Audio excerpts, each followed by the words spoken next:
জীবনে যারে যত বিশ্বাস করে আমরা জায়গা দিয়েছি তারা আমাদের বিশ্বাসটাকে ঠিক ততটাই ভেঙে দিয়েছে।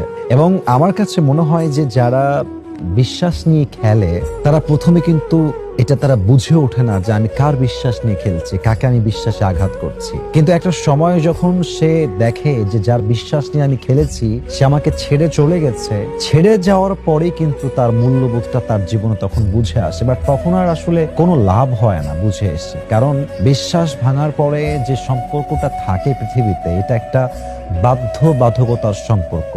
আমরা পরিস্থিতির শিকার হয়ে সম্পর্কটা বজায় রাখি, কিন্তু বিশ্বাস ভাঙার পরে কোনো সম্পর্কই আজীবন কখনো লং লাস্ট করে না। এজন্য আমি মনে করি যে মানুষ একজন বিশ্বাসযোগ্য মানুষকে হারিয়েছে আসলে আফসোস সে করবে। যদি আপনি ধোঁকাবাজির শিকার হন, আপনি প্রতারিত হন, আফসোস আপনি কেন করবেন? আপনি তো অনেস্ট, আপনি তো loyal, and you are the most trusted worthy person in the world. আপনি একজন বিশ্বাসী মানুষ, আপনাকে মানুষ ঠকিয়েছে, সে ঠকেছে, আপনি ঠকেন নাই। অতএব যে আপনাকে ঠকাবে আফসোস সে করবে। আফসোস আপনার করার কোনো প্রয়োজন নেই। আপনি জাস্ট এটা জেনেই মানুষকে জীবনে জায়গা দিবেন যে মানুষটা আমার বিশ্বাস একদিন ভাঙতে পারে। বাস দেখবেন যে আপনার কষ্ট খুবই কম হয়ে যাবে ইনশাআল্লাহ।